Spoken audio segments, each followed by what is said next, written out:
Bonjour à tous et bienvenue sur supportresistance.com pour notre analyse de la paire euro-dollar pour le lundi 14 novembre 2011.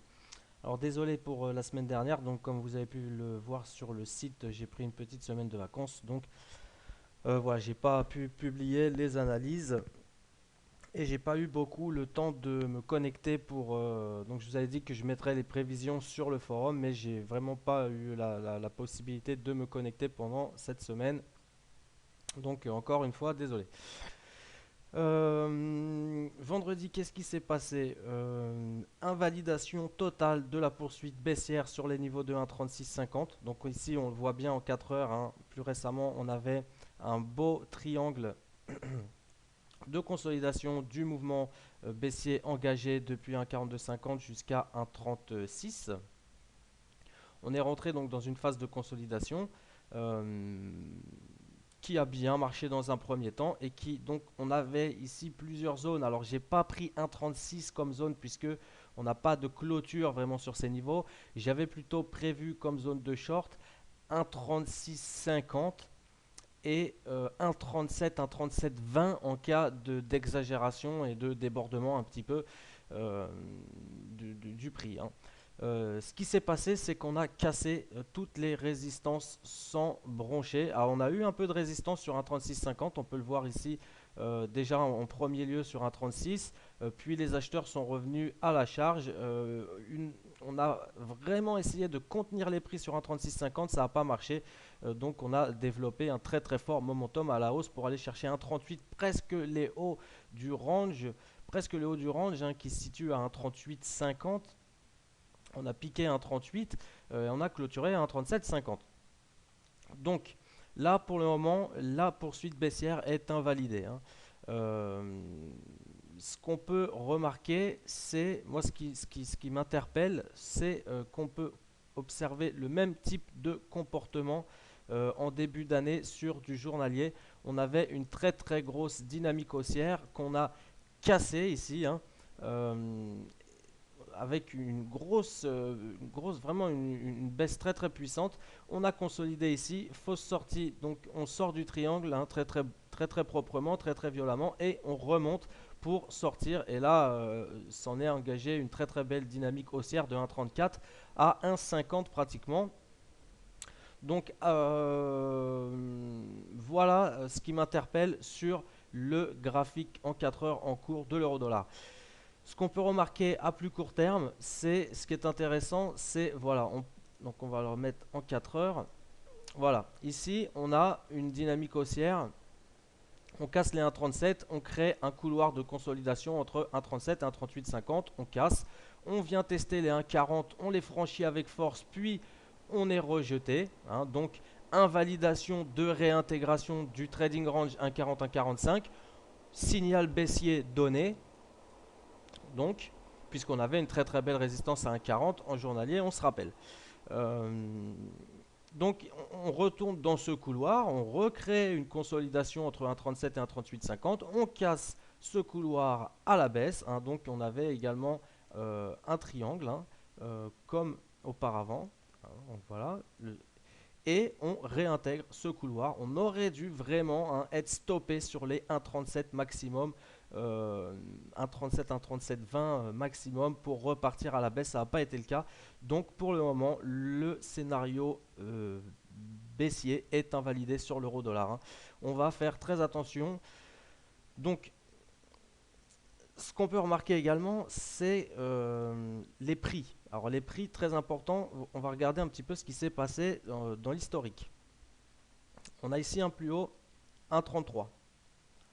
On remarque que ici on navigue entre 1,30 et 1,34. 1,30, 1,34, hein. On a donc 1,32,50, 1,33 qui nous fait la médiane de ce triangle. On voit ici que en franchissant ce triangle à la hausse, on se pose sur 1,35. Alors on a deux prix. On a 1,32,50, 1,33 et 1,35 à retenir. Et on va regarder ce qui s'est passé plus récemment. On voit que contact à 1,32,50, ici 1,32,50 avalement haussier. Ici, on invalide la cassure du triangle à la baisse, on le casse à la hausse, on vient s'appuyer sur les prix, donc le haut du range, hein, 1,35. Ici, on fait un plus bas, 1,35. Donc là, on a deux prix qui correspondent totalement et qui sont vraiment inscrits dans une dynamique haussière avec des plus bas de plus en plus bas.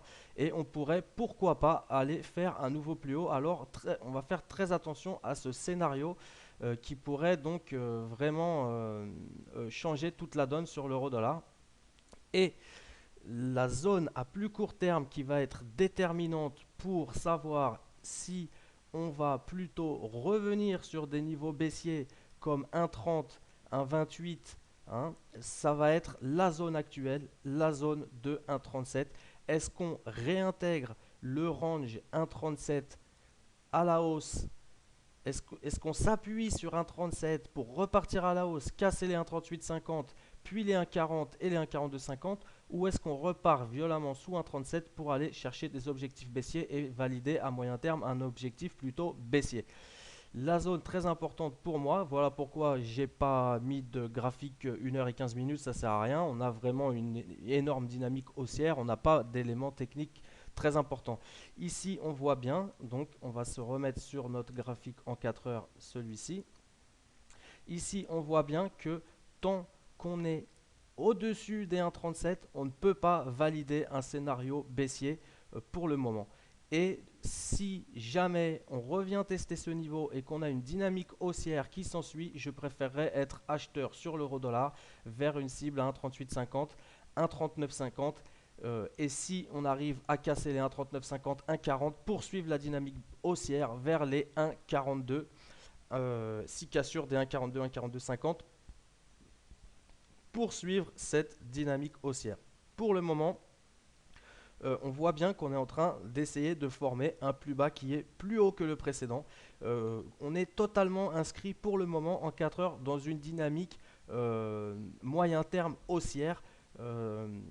Et l'élément déclencheur, ça va être les 1,37 pour, je pense, c'est le niveau de prix déterminant. Est-ce qu'on reste dans ce couloir 1,37, 1,3850 ou est-ce qu'on revient à travailler en dessous? Donc pour lundi, hein, la zone importante à surveiller, ça va être 1,37. Si on revient sous la zone des 1,37, si on revient durablement sous la zone des 1,37, on pourra shorter le marché pour poursuivre cette fois-ci une belle dynamique baissière. Tant que le prix se maintient au-dessus de 1,37, je préfère des achats, de préférence sur un retest de cette zone de 1,37, 1,3650, vraiment en dernier recours. Donc si on voit qu'on exagère un peu sur un 36,50 et que le marché se reprend, on pourra engager des positions longues au-dessus de 1,37, 1,3710 pour aller chercher le haut du range à 1,3850. Si cassure du range, on repasse là dans des objectifs haussiers vraiment confortés. Donc voilà, 1,37. Si on vient à tester 1,37, le marché réagit vraiment bien à la hausse, on est acheteur sur le marché. Si on repasse violemment sous la zone des 1,37, alors on repasse baissier sur le marché, au moins jusqu'à 1,35. Et si cassure des 1,35, on pourra alors là envisager des cibles comme 1,30 les derniers plus bas, 1,31, voire même 1,30. Et voilà. Hein, donc, surveillez cette zone de 1,37, 1,3650, 1,37. Travailler en dessous nous donnerait un scénario baissier. Tant que la dynamique haussière se maintient au-dessus de 1,37, on préfère les achats sur l'euro-dollar et de préférence près de cette zone de résistance qui n'a pas tenu et qui devrait faire support. Donc la zone 1,3650, 1,37 comme zone d'achat privilégiée pour un scénario haussier sur l'euro-dollar. Voilà, donc je vous souhaite un bon week-end et à lundi sur supportrésistance.com.